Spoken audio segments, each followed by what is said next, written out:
Hello, podcast listeners. This is your host with the most. We're going to talk about road trips in this episode of JJ Meets World. We're going to talk about some more VHS collecting. We're going to talk about Sandra Bullock movie marathons. We're going to talk about tuna melts. Anything is up for grabs in this wonderful episode of JJ Meets World. And by the way, if you'd like to help support our podcast, visit jjmeetsworld.com where you can donate to our Patreon, pick up some killer swag at our merch shop, or click the link to Apple Podcast and give us a 5-star review. 1, 2, 3, 4.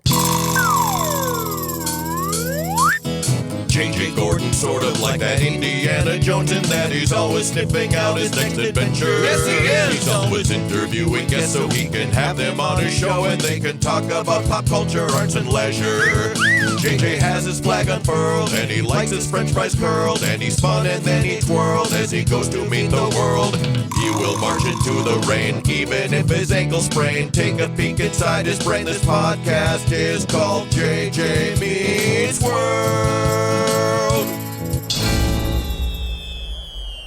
Okay, I was thinking about this. There are certain things around my house that I just can't believe we haven't normalized in everyday construction. Number one, why are we not tiling under our sinks? It's the most common place for you to have a leak in your house. You store stuff down there that can spill, and most of the time we're putting some kind of like a press board down there. So like a particle board that has some kind of a covering on it. It should be a non-porous surface. It should be a place where you can spill something and not have to worry about it leaking through to the bottom floor. I think we should tile underneath our sinks. What do you think, America and beyond? And the reason I thought of that, of course, is because I had a sink that was leaking recently, and now I've got to replace the flooring underneath said sink. So that's always a bummer when it comes down to it. Also, I want something so bad that I can't believe I haven't purchased it for myself. Can't believe I haven't saved up. Do you know what an Adirondack chair? I don't even know if I'm saying it right. Adirondack chair? Yeah. You know what the one I know the word, but I couldn't describe it for you. Actually, I've heard it before, but I don't know what it looks like. So it's a deck chair that has a tall back, and then it's kind of V-shaped. So your butt goes down, your knees go up, and then you lay against the back of it. Like a squatty potty? Like, I would know, because kind of. Imagine a squatty potty, but like if the lip of the toilet held up your legs rather than having to put them on something on the ground. Do we just stumble upon the need to invent an Adirondack chair that's also a squatty potty at the same time? Adirondack chair? Technically, they are like they've got slats in them, so you could do your business and it would eventually seep out through that chair. But a nice hole would make it much easier. You'd have to build in a hole for the beehole for sure. I mean, not for me lately. So I love these style of chairs, and they make a polywood version. So like a polywood is a polyurethane wood substitute. You see them on decks a lot lately. You see people making yard furniture out of them because they don't soak up water. They won't rot. They might fade in the sun a little bit, but they're pretty easy to deal with. And they're also pretty heavy too. You know, it's a solid, thick, you know how woods can be lighter. This is definitely a heavy, heavy plastic piece of furniture. And a lot of them are made from recycled materials, which I also like as well. But I've wanted one for so long. Do you think people refer to the Polish entertainment industry as Pollywood? I think they should. You know, there's a town nearby where we're recording named Hawley, Hawley. And I remember for a while they had a billboard campaign that said, Hawley would be a great place to live. And a Hawley and wood were in caps on it. Hey, I wanted to say about your comment about tile earlier. I can raise you that because this like whole house is tile. You walk into this house that I'm renting and it's stone tile, and it's most of the house is that. The room I'm in has something that's sort of sort of like a temporary carpet that the landlord put down, but underneath I feel like it's tile. an outdoor carpet that was meant like for somebody who is like, oh, I'm going to add this to my outdoor den.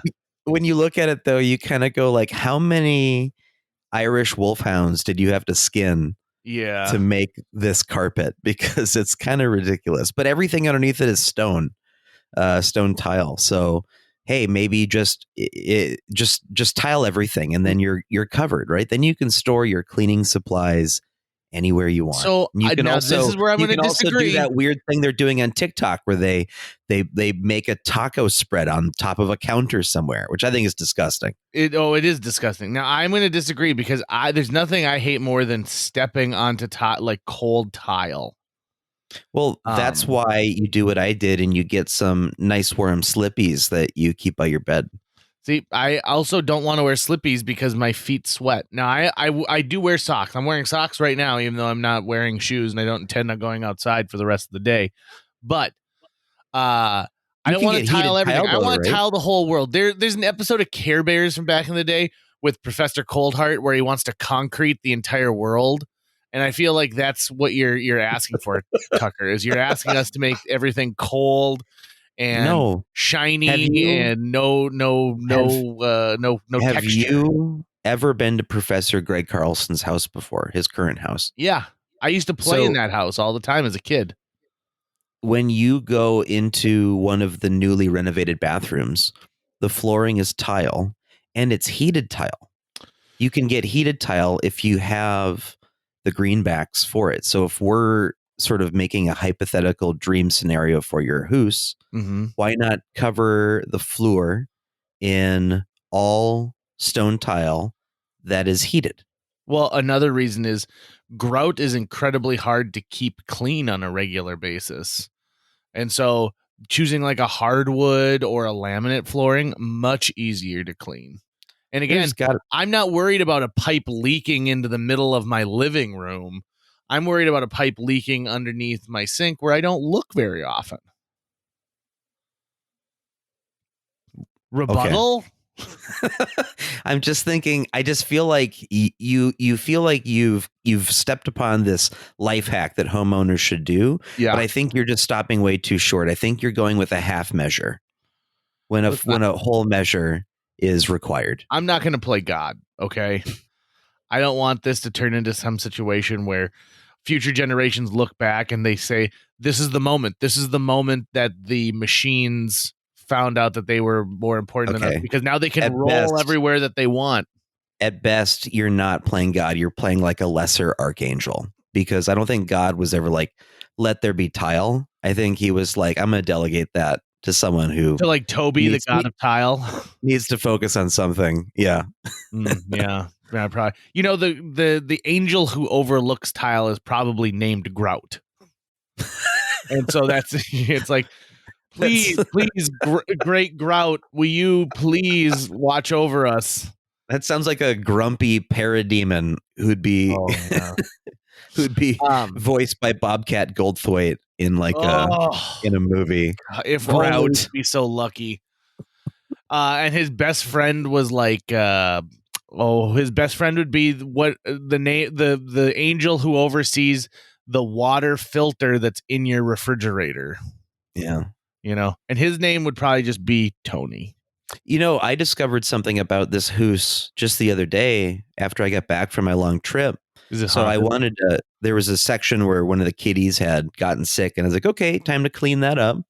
So I go over into the kitchen where I had just like a surface cleaner just sitting there on the counter. Yeah. So I go grab it and I'm trying to spray it and it won't spray. I'm like, what the heck? And I realize that it's frozen solid, like completely frozen solid. Over in the kitchen, just on the counter there, that just happens to be the place where cold gets in. And so like leaving any liquids on my counter over there. Now, like I have the heater of the house going the whole time, but that's like the one section. It's right next to where the dryer is. So there's like a port going outside to release like the dryer exhaust and stuff. And it's just the leaky area of the house. And it froze my all-purpose cleaner. But luckily I had two of them, so I was able to clean up the mess. So I need to really get, if I had tile under my kitchen sink, I think I'd want it to be heated tile because of that. So heated tile, back in the day, it was a luxury, but it commonly had problems. And then once there's a problem with the heated tile, there's really nothing to do, right? You're not going to pull up the tile and have to redo it all.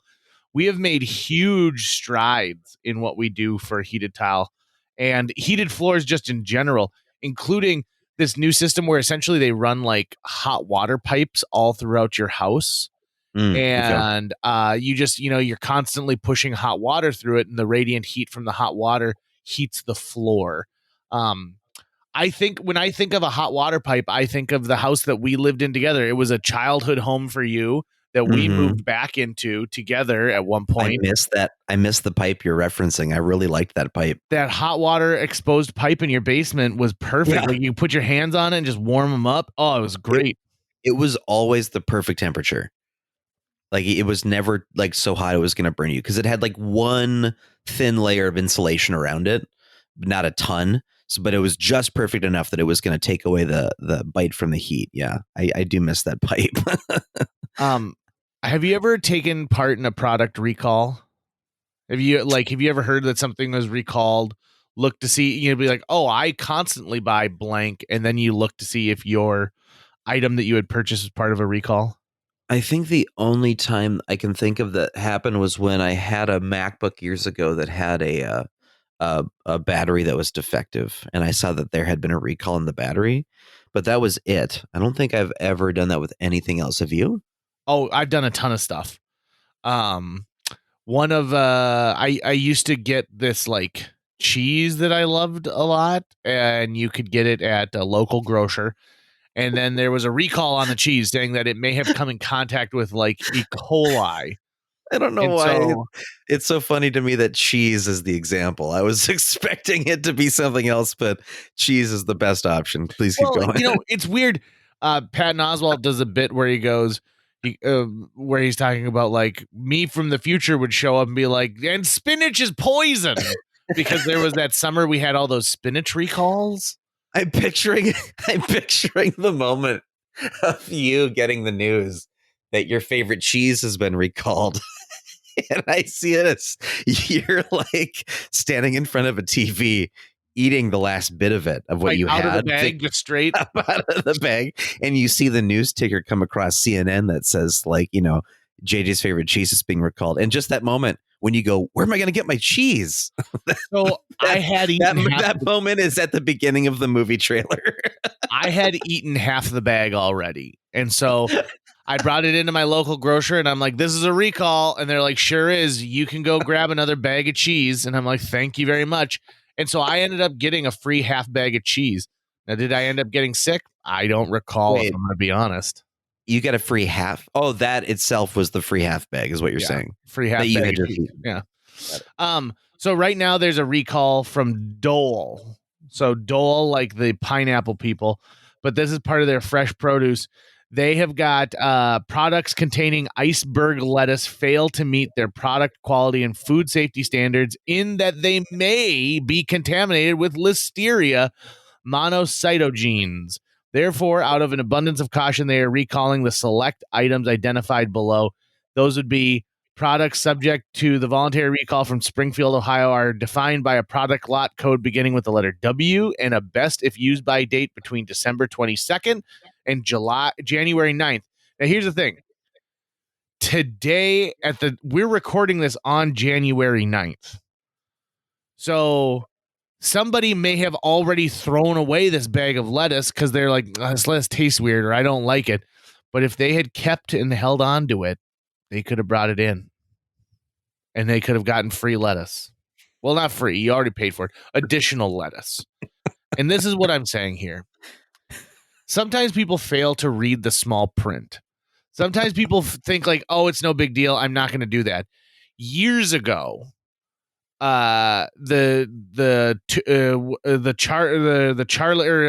Star-Kissed tuna got into a big like legal battle because their 3.5 ounce can of tuna actually only had like 3.3 ounces of tuna in it. And so they got slapped with this class action lawsuit, and they said, hey, if you bought tuna between 2001 and 2008, you should join this lawsuit. And I was like, I did buy tuna. So they didn't require a receipt or a proof or anything. They just got you on top of it. So 3 years later in the mail, I get a coupon for 5 free cans of tuna. And I really felt like I did something important that day. Like I was part of the legal action. I was part of the legal system we've set up in the United States that keeps big tuna in check.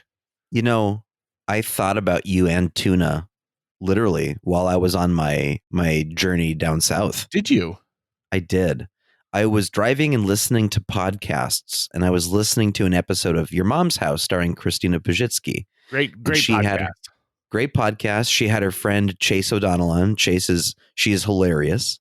And she told a story that I won't have to repeat here at all. But basically the story was that her family had given her the nickname Tuna Melt because she would always order tuna melts. And it made me think about people who I know who order like tuna sandwiches in restaurants. Yep. And you're the only person that I know who does. And I always thought that was intriguing because not only are you the only friend of mine that I know that gets those, you're the only person I've ever seen order one. I actually don't understand the allure of ordering tuna in like a restaurant at all. What? In any shape or fashion. I just don't. Now, here's the thing. I like tuna. I'll put it on my crackers, but that's it. Any other form of tuna, like if I'm out, I just don't. I don't understand. I think that's what I'm trying to say. I don't understand the desire to order tuna. To me, tuna is just that thing that, yeah, I'm hungry. I'll just make some tuna real quick and put it on crackers. But that's it. I never want it on anything else. Oh, buddy. The tuna melt is a great sandwich. So here's a couple of reasons why you order it in a restaurant. Number one, you're talking about heating up some kind of a fish, right? So a tuna melt is hot by its nature. It's served on like toasted bread. So heating up any kind of fish in your house, especially tuna, is going to stink up your house. You're going to need a stinky tuna house. Number two, usually it's served on like a rye or a marbled rye bread. I love that kind of bread, but I would never buy a loaf of it for my house because I'd never make a peanut butter and jelly sandwich or garlic toast out of it or whatever else I'm going to make with a regular loaf of bread. So this saves me from having to throw away 20 slices of bread because I only needed the 2 to make the tuna melt. And last but not least, it usually comes with a nice stinky piece of cheddar cheese on top of it. And most of the cheese I have in my house is shredded. It is not sliced for sandwich consumption. So when I want something like that, I got to go downstairs. I got to think in advance because I do keep some frozen cheese, and I got to get some of my frozen cheese so that I can get that taken care of. So the tuna melt at a place that serves it, and if they're smart, they're going to give me a big old kosher pickle with it. Nothing but just absolute divine. I love it. In fact, right now I'm dreaming of all the places, like I want to go get a tuna melt now, and they're so good. I will say this though. There is a tuna dish that I make at home that I absolutely love called Tuna Tetrazzini, and I use the exact recipe that's on the side of the tuna helper box. That little glove, that little happy ass glove is always going to shepherd me to the exact thing I want, but I can't make it when Jill's at home because she doesn't like the smell of fish. So I only can make it on days when I know she's like going to go visit her parents or she's on vacation somewhere. A couple things I'd like to point out.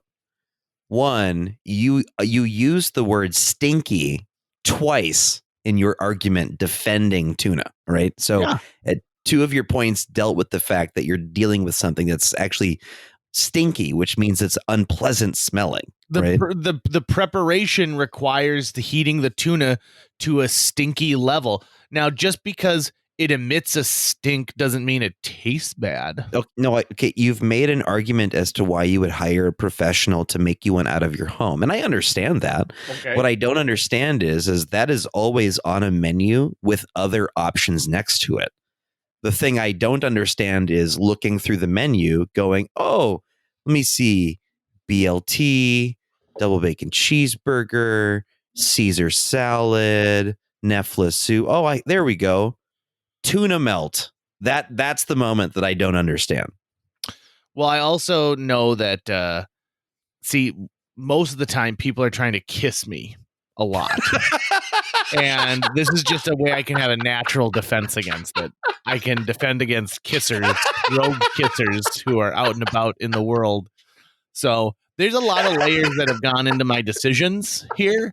So you might ask yourself this: how aggressively am I trying to kiss JJ that he's constantly ordering a tuna melt when we go out for lunch?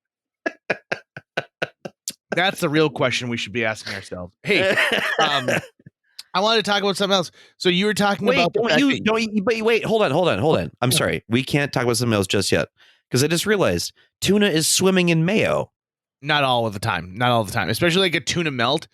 So a tuna, yeah, but I've seen you get the tuna at Subway, and that's in mayo, which is in mayonnaise. But we found out, according to science, that they can't actually call that the tuna sandwich anymore because there's not enough actual tuna in it.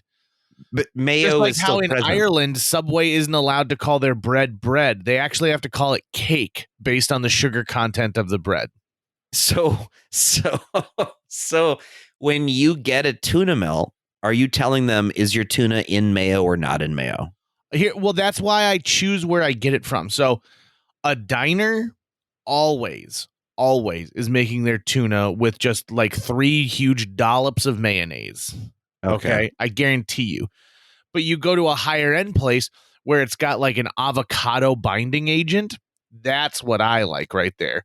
I've been to a couple places that use like a butter, like a buttermilk solution that I also enjoy, because tuna by its nature needs a binding agent when you're putting it into something like a sandwich, unless you're making the tuna melt, in which case the cheese is actually holding the tuna together on the sandwich. I see. Here's what okay, let me put it this way. Tuna salad, if they're like, we have a tuna salad melt, tuna salad means mayonnaise. If we have a tuna melt, then odds are it's not actually mixed with mayonnaise. Now, I have in my life sent back a tuna sandwich because they improperly called it what it was on the menu. Got it. Okay. Yeah. Hey, the more you know star just flew over my head. Oh, did it? Fantastic. Yeah. Also, for some reason, I don't know why we constantly are putting celery into tuna salad. That doesn't make sense to me at all. That's silly. Celery is for peanut butter, and that's about it. I also think that celery is really good in dressing. Not like ranch dressing, but like turkey dressing. Oh, you know what? I agree. Yep. That does work really well in that. And I like it in chow mein. Really? Yep. I like if it's cooked in chow mein, I like it that way. Do you like carrots in your chow mein? I don't think so, but I'd be open to try it, because I do like carrots in stew. So I like carrots when it's, being infused with a bunch of salt and meat juice and stuff like that.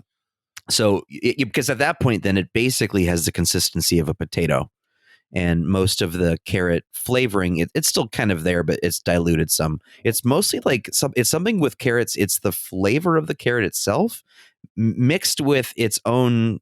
Carrots have kind of their own texture, and both of those things, I just don't like them about it. My partner does not care for cooked carrots. Okay. And so I'm like, okay, so you just want just like a carrot stick, but I'm going to have pot roast. So yeah, carrots in a pot roast is divine. Right?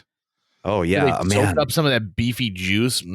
So good. You're making me hungry, dude. Like, clearly, judging from this podcast, we're both hungry because I want a tuna melt and you want pot roast. I've got some leftover cheese pizza in the fridge, what I call the Kevin McAllister. I had a Kevin McAllister yesterday. Oh, did you? Your very own cheese pizza. Did Rob Schneider deliver it to you? My very own cheese pizza, and Rob Schneider himself came up to my door and handed it to me. I know times are tough for him. Yep. You got to make it. Okay, so this is what I want to talk about with you. You just got done with a long road trip. Yeah. A brutal one. I've noticed that members of your family keep moving further and further away, extending this road trip further and further. It seems to be. For the time being, what we're going to know is that someone's going to end up in Florida, and you're going to go, oh, come on, man. Now, we've talked before about your proclivity to you would rather drive someplace than fly because you hate the rigmarole of flying. Yeah, and I mean, all things in context, for the most part, yeah, there are definitely going to be times where flying is preferable. But with driving, at the very least, if I have the luxury of being able to do it slowly and kind of divide it up, so like make the drive itself part of the fun journey, and so like I'm going to drive to a few places and stop for the night, I think that's a lot of fun if you have the time to do that. If you need to book it and go, then obviously you're probably going to fly.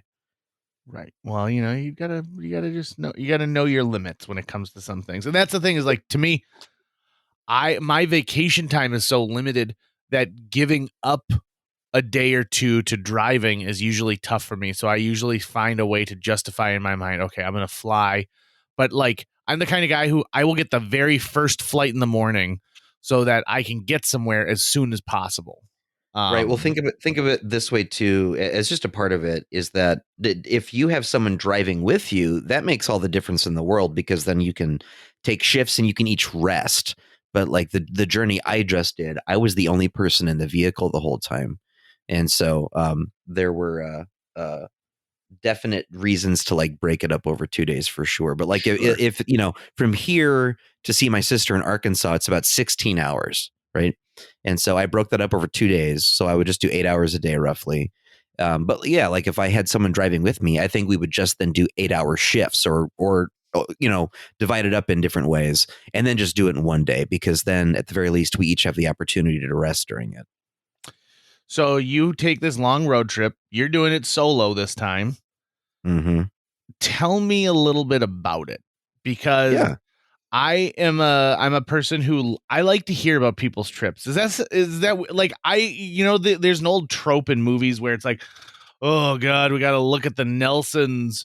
They're doing a slideshow of their trip to Hawaii. That sounds awesome to me. Like I'd love to watch that kind of thing. But nowadays with Instagram, I see you while you're on the trip so that I can go and rob your house, or at the very minimum sleep in your bed. Yeah. So, I don't have anything good to steal though. So. Oh, but you ended up with some stuff coming home. I mean, let's not put the cart before the horse, but we'll talk about that too.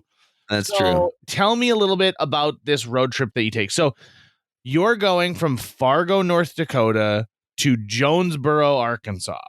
Yeah, that's where my sister's family lives, and that's just where my dad relocated to be near them. So tell me about the route. What's the route?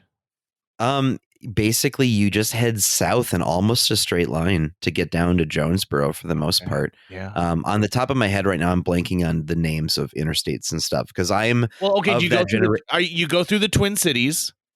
Actually, no. I went straight south. Straight south, and then across, so like to I-80, something like that. Okay. I have to look at Siri. Did you go down to Sioux Falls and then take a left, or did you go way further than that? I went all the way down to Omaha. I think that's where I stopped for the night. Okay. The first night. So I actually didn't do a full 8 hours the first night, but I had gotten kind of a late start. And when it's just me, I have very low needs on the road. So I always find like the cheapest hotel. And so I just found like a $50 deal on a hotel, and it was fine. It was like it was honestly just like a Holiday Inn. Felt like I was at a regular hotel, but they had a deal on it. So spent the night there. The next day I got up and got on New Year's Eve and got to my sister's place at about 6 p.m. Jonesboro time, which is okay. So one thing I will point out here is I'm not good at geography. So I thought that Jonesboro was like south, but really more east. But it is not even as far east as Chicago. No. Oh, yeah. Yeah. You can completely avoid Chicago to go down there if you want. Yeah. I mean, if you went to Chicago, you'd be adding hours. So really, it is straight south from Fargo, and you're going to follow like I-29 down to Kansas City. And then Kansas City, you jog over a little bit east. So pretty much. But not much. Not much. I think the whole drive together is about 16 hours or so, depending on, delays and stuff like that. Sure. It's 984 miles, according to Google Maps. Yeah, it's a drive, but when, I just I listened to a bunch of podcasts on the road. It was mostly podcasts from your mom's house because they make me laugh, and they did make me laugh really, really hard. And then I'll do little stretches where I actually don't listen to anything. I just listen to the road because it kind of helps just clear my mind a little bit, and I can stay focused on things. But got down there and then spent 3 amazing days with my nephew Dane, who's 2.5 years old, and he is just a little firecracker. And I got to give him shout out to Dane. Shout out to Dane. I got to give him Christmas presents. So I got him a toy airplane, which he will not stop playing with. Oh, nice. And I got him a dog stuffed animal toy that's like about his size and looks like my mom's dog Juno. And he loves that, and he named that Sulia. I don't know where he came up with the name Sulia, but we were like, "What's the puppy's name?" And he goes, Sulia. And we said, all right, the puppy's name is Sulia. So that's what it is. His favorite phrase to say is, "That's a good idea." So if you just go like, "Hey, Dane, should we play with the airplane?" He'll go, "That's a good idea." And then my dad taught him how to say "thank you 5," which is a reference to if you're in a play and you're waiting backstage to go on, and the stage manager comes and says to you, "Hey, 5 minutes till open," you say "thank you 5," just to let them know that you heard them and you understood that you've got 5 minutes. So Dad taught Dane to say that. So now whenever any of us goes like, "Hey, Dane, it's 5 minutes till you got to go to bed." Okay. He'll say "thank you 5," and it's adorable. We spent a lot of time just hanging out, playing with his trucks, and him watching videos that he likes to watch on YouTube. So he loves trucks. He's obsessed with trucks. So we watched just hours of footage of fire trucks, just, driving down the street, sure, and Tonka trucks and all sorts of other kind of stuff. So did that. And then the plan was to make the drive back over 2 days again. And the first leg of the drive, I decided I was going to go over to Kentucky, where my grandmother is living, and to visit her. And so I left on Tuesday of last week. And from Jonesboro to Lexington, Kentucky, it's basically almost a straight shot east. It's about 6 hours to get out there. And so I drove that distance to go see Mama Luke. And then I posted about this on Facebook because it was like a movie. But basically, so my grandmother, she's 96 years old. She's in a nursing home. She's in hospice care. And so, every moment you have with a member of your family who's like that, it's a gift, right? It's a precious gift because you really don't know if you're going to have any more after that. So yep, truth. I knew going into it that it was going to be just an emotionally difficult thing to do, but a meaningful thing to do. I was glad I was getting the opportunity to do it. And so I get there and I go through like the COVID protocols, that you have to go through and stuff. And then the area where she's at, it's locked down because some of the patient or some of the residents who live there, they have different forms of Alzheimer's or dementia, right? So they, it'd be a danger to themselves if they were able to get up and leave. And so you have to be buzzed in to get in. And the lady who was about to buzz me in said, "Okay, your grandma, she's going to be all the way down the hallway. So you keep following this hallway as it curves to the left. And once you get all the way down to the end, she'll be the last room on the right." And I go, "Okay."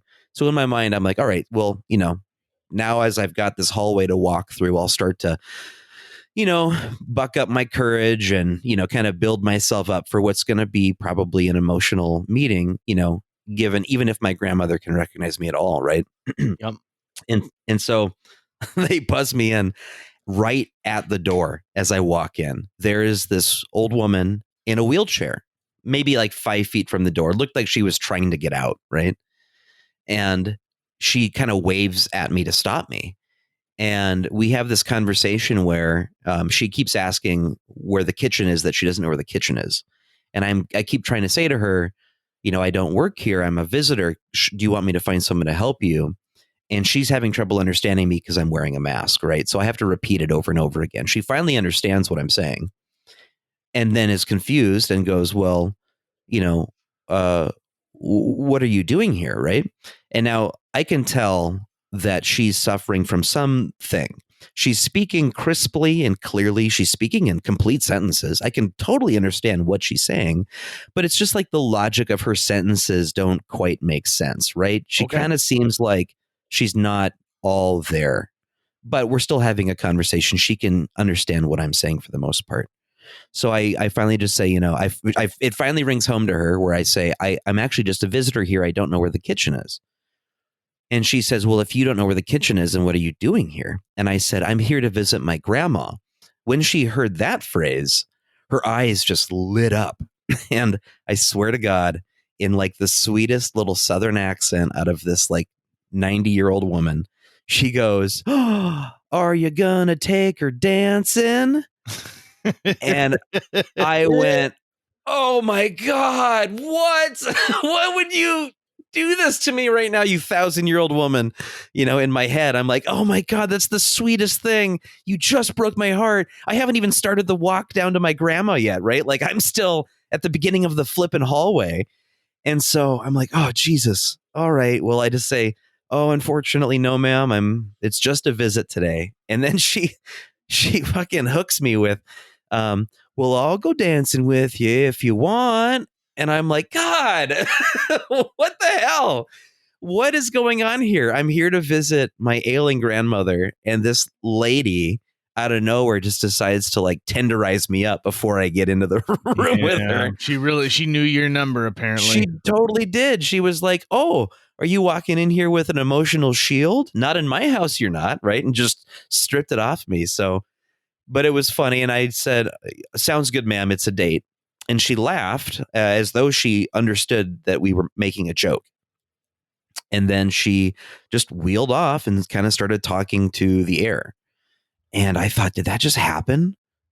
Wow, it was like I felt like I was on Candid Camera or something for a second. Sure. The older audience would actually understand that reference. But so yeah, and then, I went and saw my grandmother, and I was lucky enough to have her recognize me after a little bit, and we were able to talk a little bit, but she's just at that age where it's just really difficult, and so I was with her for a good period of time. And then at one point, a nurse came in to try to give her some food, and I used that as sort of a pretext of breaking up the flow to kind of step out. And that's really the hardest part, right? Because that you don't know for certain that you're saying goodbye, but you understand that the odds are you are saying goodbye, right? Sure.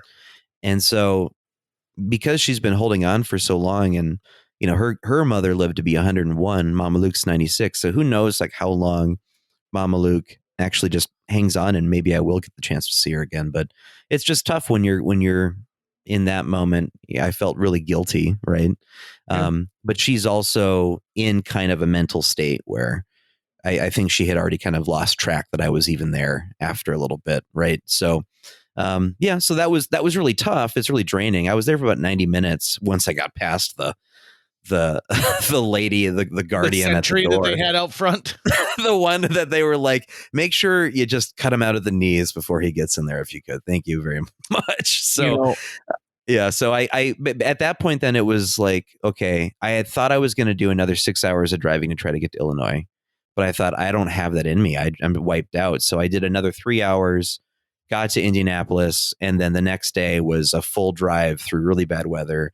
Got back at like 11:30 at night. So after all of that, I've been like, as I told you before we started recording, I've been sleeping like 10 hours a night. And I think it's just because I'm just wiped. My body's going, okay, man, that was a lot. And now we're just going to recharge over a couple of days and eat cheese pizza. Yeah, there you go. Good for you. Know your boundaries, right? Right.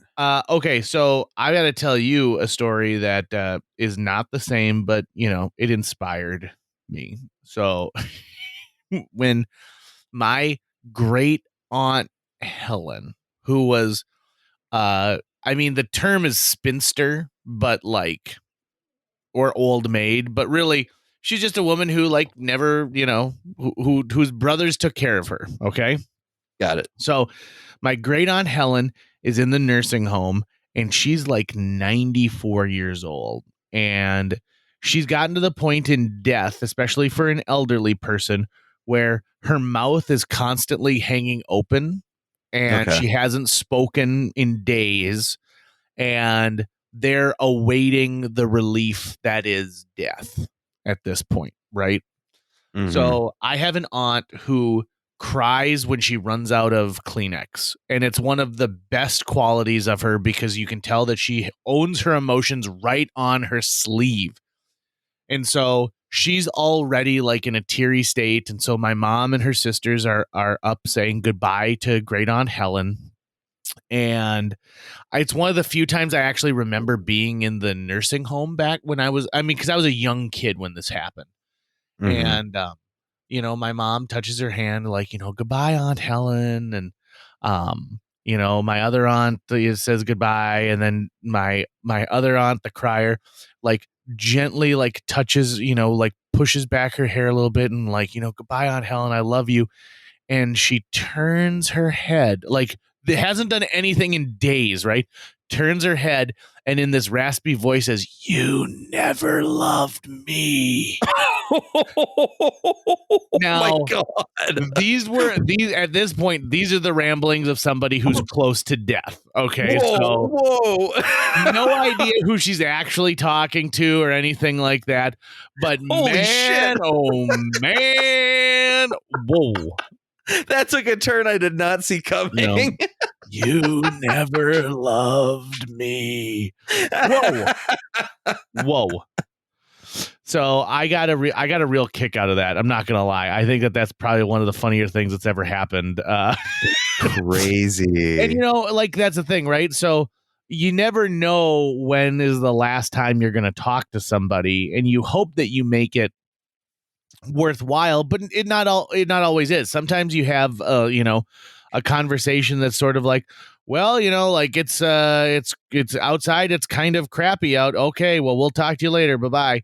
I think one of the most meaningful last conversations I've ever had with somebody was with you, Tucker, when we went to go visit Matt Burkholder in the hospital on Christmas. Yeah. And Matt was not doing well, and we all kind of knew the writing that was on the wall. And I brought along the soundtrack to the new Les Mis movie that had come out, and Matt just ripped it apart. Yeah. To his immense credit, when we walked in there, a big smile on his face, right? Like, yeah. Matt walked up to the moment he shuffled off that mortal coil with such an amazing energy that sometimes when I'm like feeling crappy and I'm like, I said only pickle when I'm in the drive-thru, I think to myself, I got to approach this a little bit more Burkholder-y, and say like, well, at least it's not a McChicken. And just kind of own that up. But that experience that I had in the hospital that day was, you don't know it's the last conversation, even if you have inklings that it might be. You just don't know for certain because we don't know what the future holds. But that's one of the ones where I feel most satisfied about, like, I got to say what I wanted to say, and I felt good about it. Does that make sense?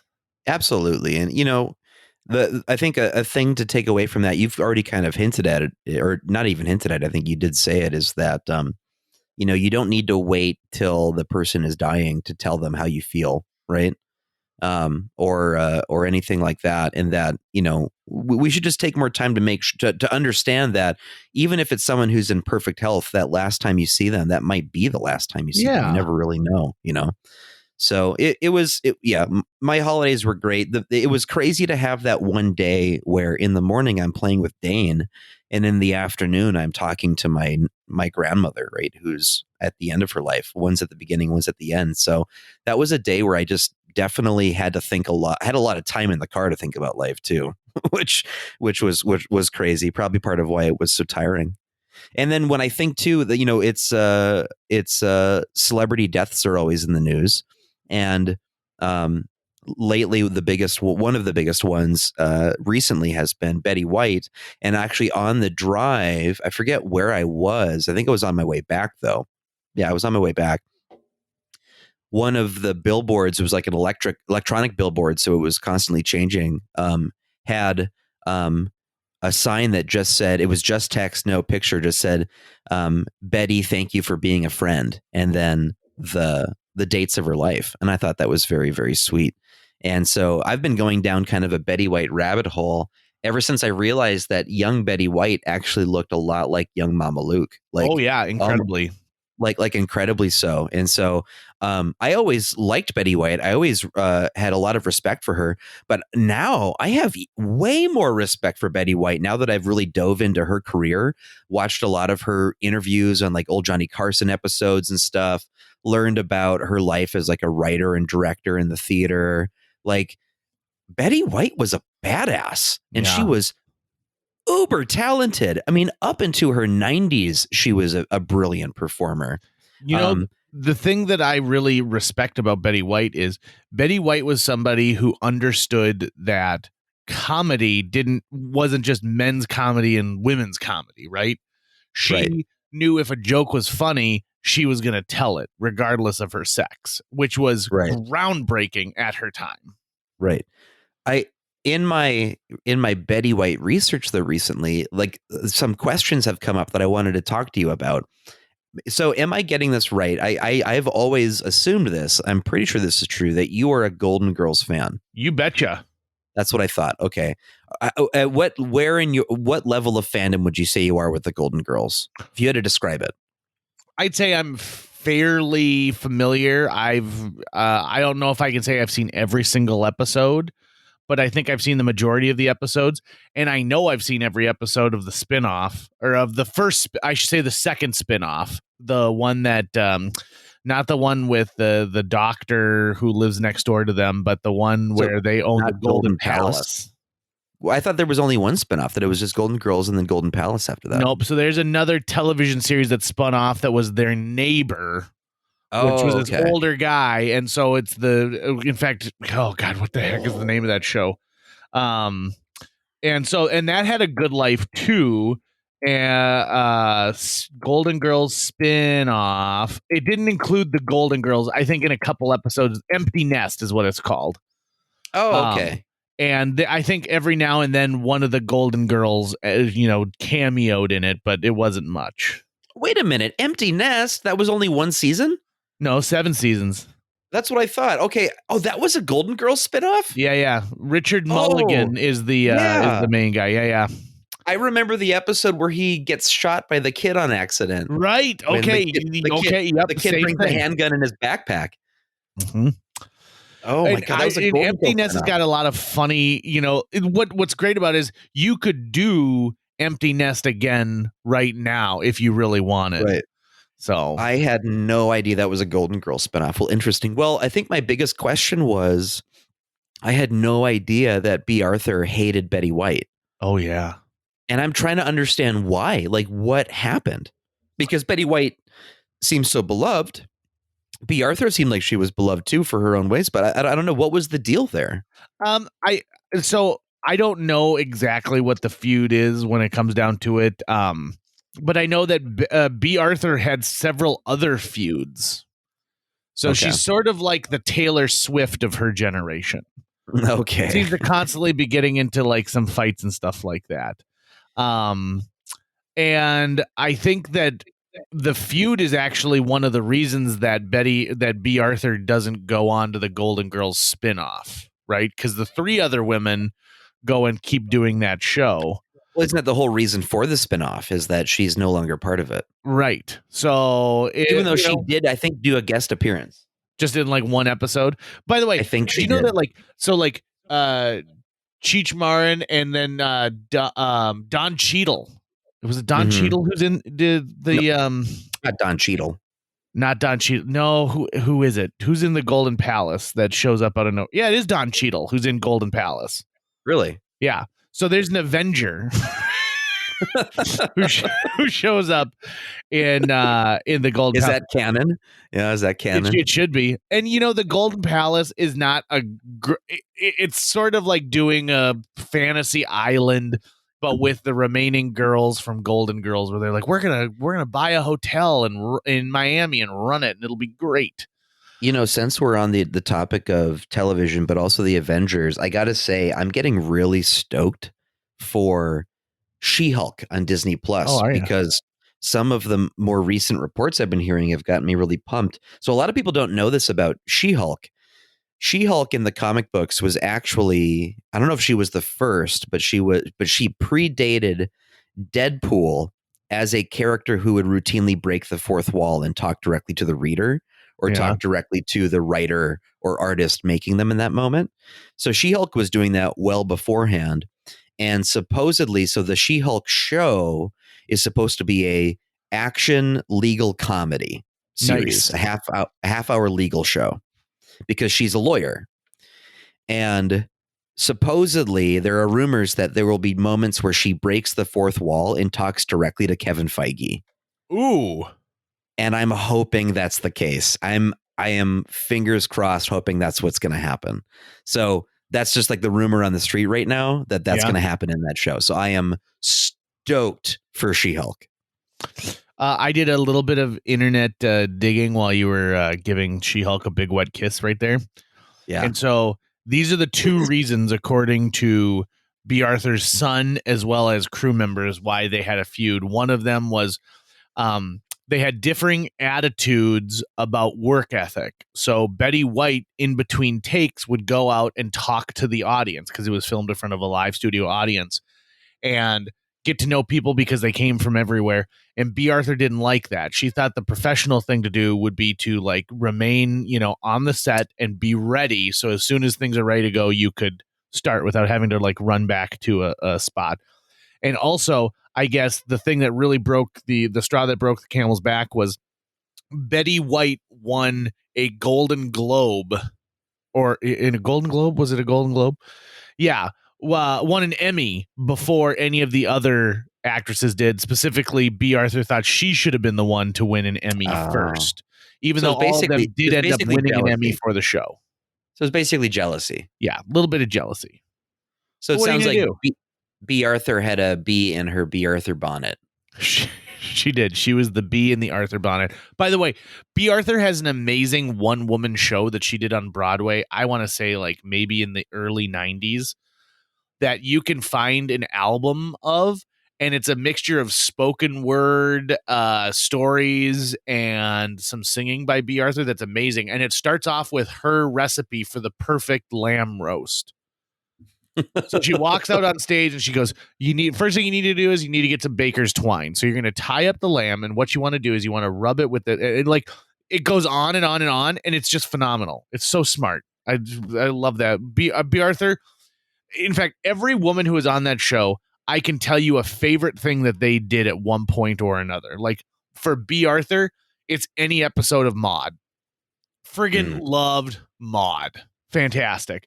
For Estelle Getty, it's Stop or My Mom Will Shoot with Sylvester Stallone. That movie gets raked across the coals, but there's some funny elements to it. Betty White, anytime that she appeared on her husband's show, a game show Password, is worth watching over and over and over. Have you watched any Password in your Betty White-a-thon? A little bit, yeah. Oh my God.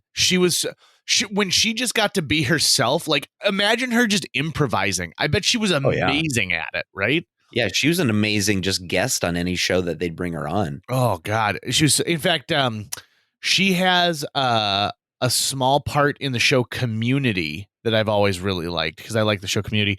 And then Rue Mcclanahan, she plays Mother Superior in Nonsense from when Nonsense was on Broadway, and she is so good. You don't even realize how she can just captivate an audience on stage. And I've seen shows that feature celebrities in roles where they get standing ovations just because you're seeing a celebrity play a part.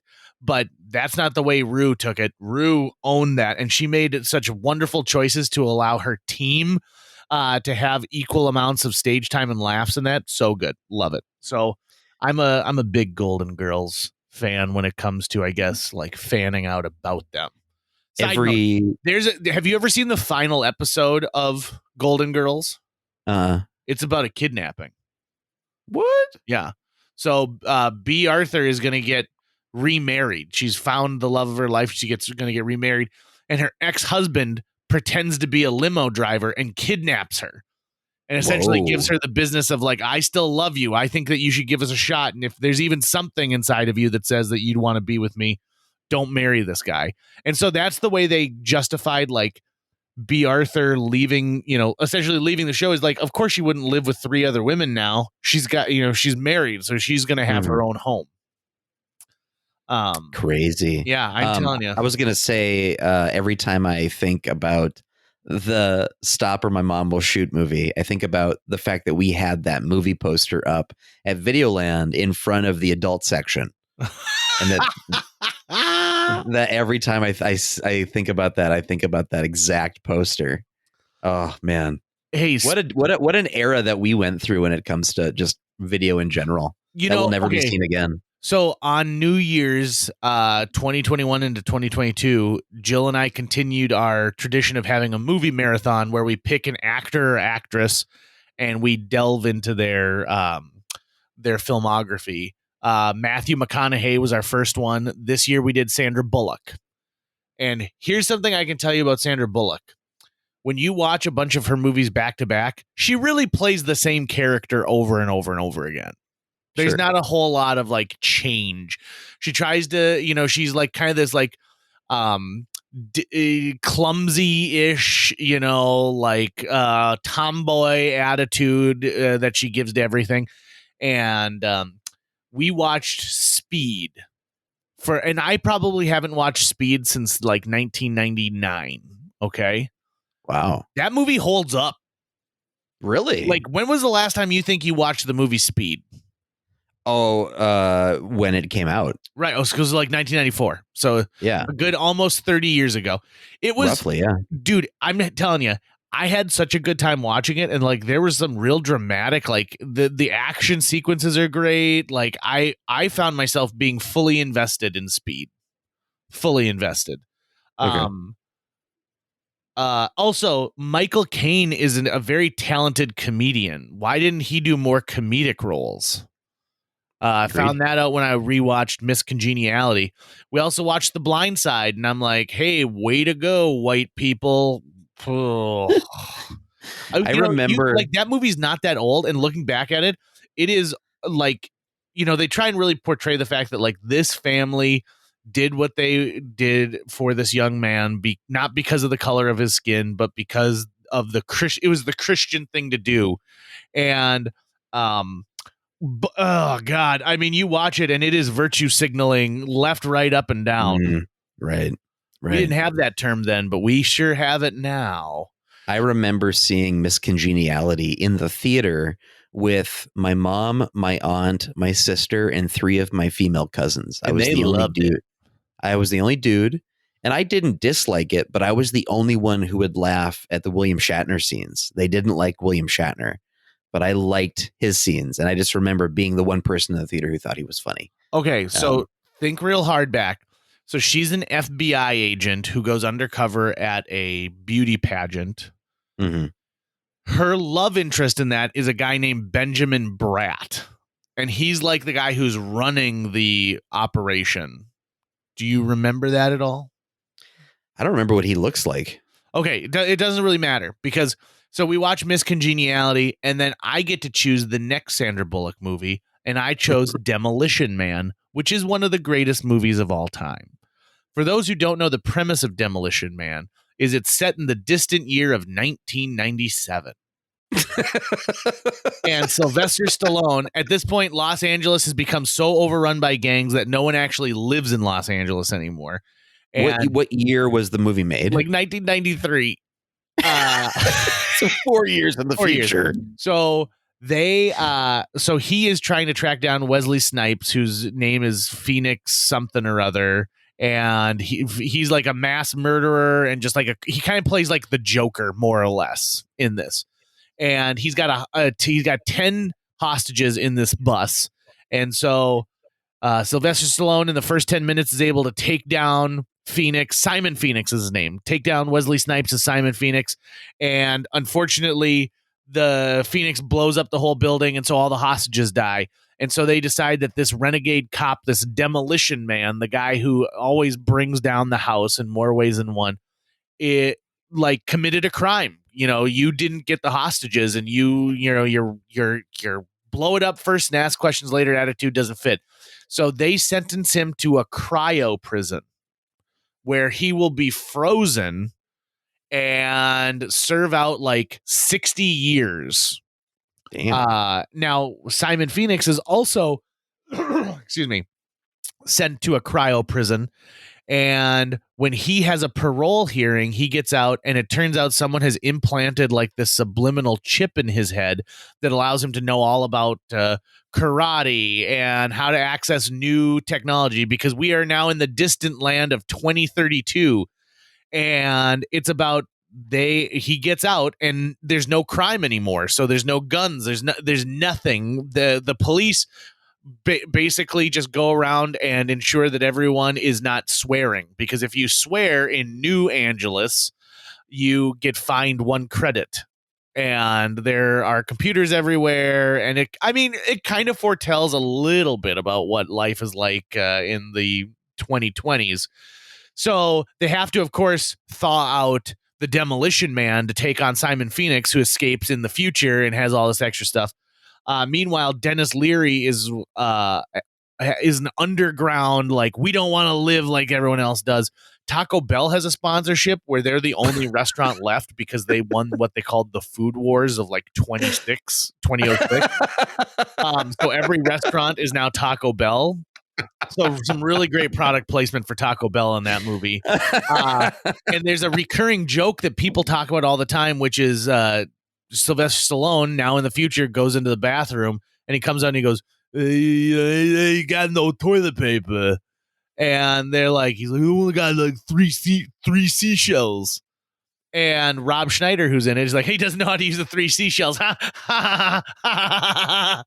And it is just wonderful. So Sandra Bullock plays a young rookie cop who just wants to see some action. And she has a nostalgia for the 90s, the same way people had a nostalgia for the 50s in the 80s. So her apartment is just garish in all of this 90s memorabilia, which is now, 40 years old at this point. I'm telling you, I love this movie, but what I'm getting at, the long explanation for Demolition Man, which, by the way, you should watch, is Benjamin Bratt shows up in that movie as well. And then I started thinking about it. She clearly has people that she likes to work with, because there are multiple people who show up in numerous Sandra Bullock movies that you think like, oh, okay, well, she must have enjoyed working with this person enough that they are brought back for another project and brought back for another project. And what a neat thing to do. I know that there are bands that do the same thing. And I just kind of wonder, like, obviously, Tucker, you would be one of my frequent collaborators. And if I ever got the chance to direct my live action Jetsons movie, you would definitely be someone I would bring on the creative side of things. But there are so many unique people out there that I would love to bring, like, just for example, my sister. My sister has never stepped foot on, a stage for a performance or anything like that. But I would gladly listen to her opinion on like script analysis any day, because I feel like she just has this wonderful ear for coming in and saying like, well, this character doesn't make any sense, but if they were like this, and you go like, well, yeah, that's brilliant. Duh. So a lot of times I will talk to her when I'm doing like a play or something like that and ask her opinion on things. She goes, well, this person obviously likes you because of this. And she has insight that I'd never seen. So it made me think about who would be in my creative bubble if I got to do something fun. Also, I did not win the lottery. I did buy a lottery ticket the other day. I've bought maybe 5 lottery tickets in my life, and the payout was going to be like $205 million. And I'm like, with $205 million, I could make a live action Jetsons movie. I get to take care of. I think you bought something recently that's far, far more valuable. You think so? Which is, you bought a couple of VHS tapes. I did. I'm very proud of you. Thank you very much. So I've been on the hunt now. I've gone to a couple of thrift stores because for Christmas, what I really want to do is I wanted to get you that Last Land Before Time tape. Aw. And I failed. I had to actually get you something else entirely. But I did fail getting you that. But while I was out there, I found a couple VHS tapes. I bought 4 specifically. I bought White Christmas, Home Alone, National Lampoon's Christmas Vacation, and Maverick. And 3 of those are because I thought, wouldn't it be fun to decorate for Christmas, like in my media center next year, with a bunch of my favorite Christmas movies? Yeah, absolutely. And the box art really brought me back. The slide of the VHS tape out of its case brought me back. So I got those. And then Maverick is one of my all-time favorite movies. I could watch that movie a million times over. The score, the action sequences, the comedy, the cards. It is just a really stellar movie, in my opinion. Now, I'm going to ask you this. So when I went up to the till, she was like, would you like to round up to the next nearest dollar to help our organization? And I said, well, how much are the tapes? And she said, they're between 25 and 75 cents. And I said, well, what's the difference, in price? She's like, well, clamshells are 75 cents. And I was like, well, none of these are 75 cents. They're all regular. Which place was this? I'm not even gonna name it, but okay. I did run into Mary Cochran when I was there. You tell me when we're not recording. Okay, sure will. And so they were all 25 cents a piece. And then it made me actually think of a question for you. What's the most you're going to spend on a VHS tape? I mean, in general, I'm looking for tapes that are being sold for $1, but depending on what it is in particular, I might spend a little bit more, but not more than a couple of bucks, just because they're basically just nostalgia items now. And there are still just thousands and thousands of them that are being kind of poured through thrift shops and stuff. See, I thought 25 cents is the perfect price. Yeah, 25 cents is fantastic. I would absolutely hit that. But also because I always just assume that these prices are going to be super low anyways. And it's always thrift shops that I'm getting them at. You really don't see them at pawn shops anymore.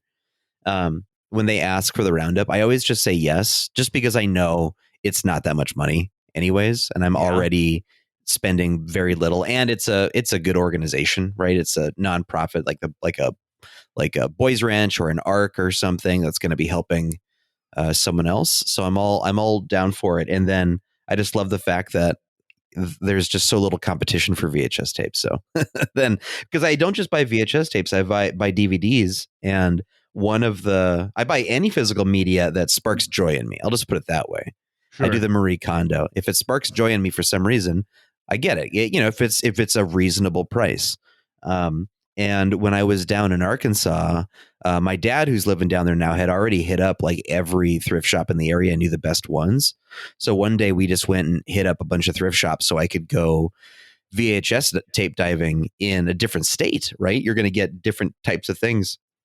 And I came away with a haul, dude. I came away with at least 20 VHS tapes. Whoa. And almost another 15 DVDs that I'm really, really excited for. And I'm not going to go through every single one here, but I wanted to shout out a couple of the things that I'm just super excited. I got a collection tape that looks like it's probably part of a larger set for Little House on the Prairie. Okay. And I got this tape because this is a tape that's going to make me think about my mom. So a lot of the tapes that I have on my shelf, they're there because they bring up memories of a particular person in my life, right? And I didn't really have a tape yet that really made me think immediately about my mom, but mom is really big into the Little House on the Prairie. I remember her watching it all the time growing up. I didn't have any tapes of this, found it for a quarter, so picked that up. So I've got a Little House on the Prairie tape collection that's going to be on my shelf now. Right after that, in this pile I'm looking at, I've got my second VHS copy of Captain Ron. So there are a couple of tapes that I have now, almost like, how when you play video games and there are sort of different achievements you can collect? I've built in these little different achievement games to my collecting to kind of make collecting a little bit more fun. Okay. And so there are a few titles that every time I see them now, I buy it just to make like a repeated section of them on my shelf, right? And I decided to start one for Captain Ron. Nice. Out of penance to you. Because even though I still think it was really funny that I decided to insult you during an angry discussion about a movie by saying you like Captain Ron, which I actually have nothing against the movie itself. It's an easy low hanging fruit, and it does shut down the conversation almost immediately. It did shut it down, and it just was what kind of came to my heart at that time.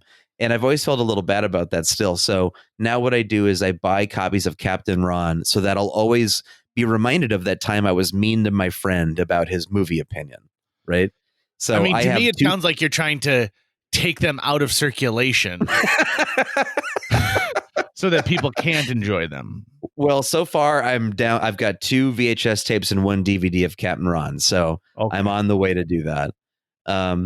I got a original Fox tape release of The Empire Strikes Back, which I collect all of the different editions of the Star Wars releases, so that was fun to get. Got a Star Trek episode, got Jackie Brown by Quentin Tarantino, got Royal Tenenbaums, which is pretty sweet. And let me see, you got American Graffiti by George Lucas, which is pretty great. Nice. Picked up a copy of Where the Red Fern Grows because that reminds me of the day in 5th grade, Mr. Weezer's class, when he had us watch Where the Red Fern Grows. And then in DVDs, I got really excited for this one. I finally own my very first copy of a movie made by The Asylum. JJ, do you know who The Asylum is? I do not. So The Asylum is a company. They specialize in making what are usually referred to as mockbusters. Okay. They're not parodying blockbusters. They're actually ripping off blockbusters, but at 1/1000th of the budget. And their whole idea is that, listen, there's this audience out there that's interested in this big blockbuster movie, and they're effectively going to have relatives that actually don't know the difference between the big blockbuster movie and this cheap version that we've released that doesn't do anything to copyright. Okay. So we're going to make this for dirt cheap, release it on DVD, flood gas stations with it, and then if you like Transformers, and then they're going to go, okay, the Transformers movie is coming out. Let's make our own movie called Transmogrifiers. Oh, and it'll be a really shitty, cheap ripoff. It's going to be delicious to watch because it's so bad. And then they'll, sell it for $5 at a gas station, and your grandma is going to go, oh, JJ, he likes Transformers, right? That's what this is, right? Okay, I'm going to buy this and give it to you.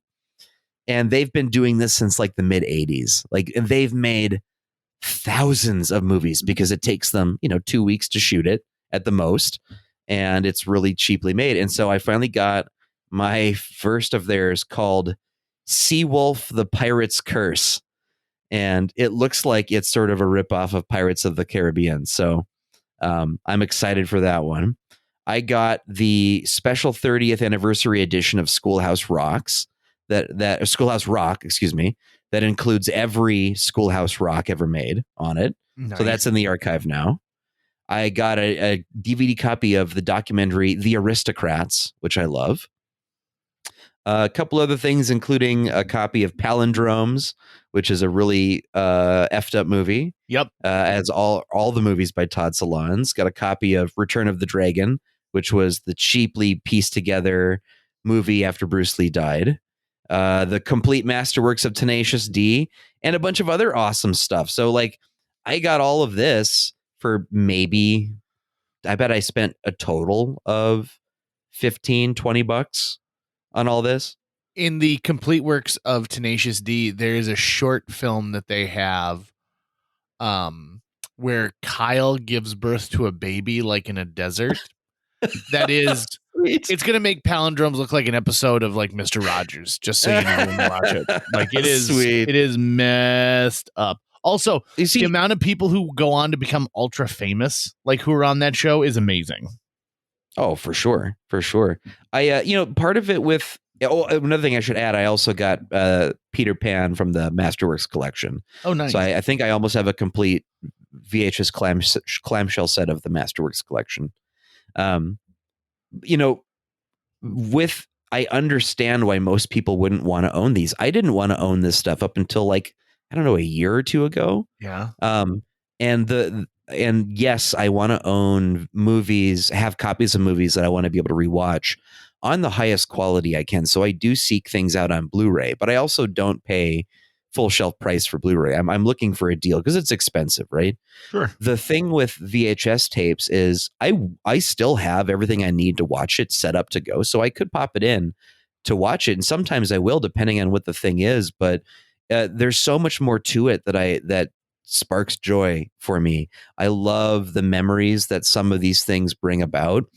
VHS tape was effectively my first and favorite toy I ever had growing up, because I was always making stuff on it, and that was how you watched movies at home. When I first grew up, when I was growing up, And not only that, but also the format itself is just a better presentation of the box art, depending on what's made. Sure. Now, when you look at a Blu-ray that's made, it's just the ugliest possible thing you could possibly see.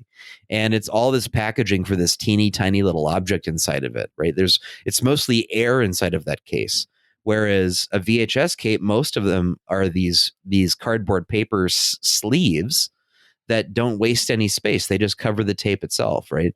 So I just think there's a lot of beauty to be had with this object that clearly it's obsolete now. You wouldn't replace anything else with it, but it sparks so much joy for me. And then it sits on the shelf as like a form of decoration, right?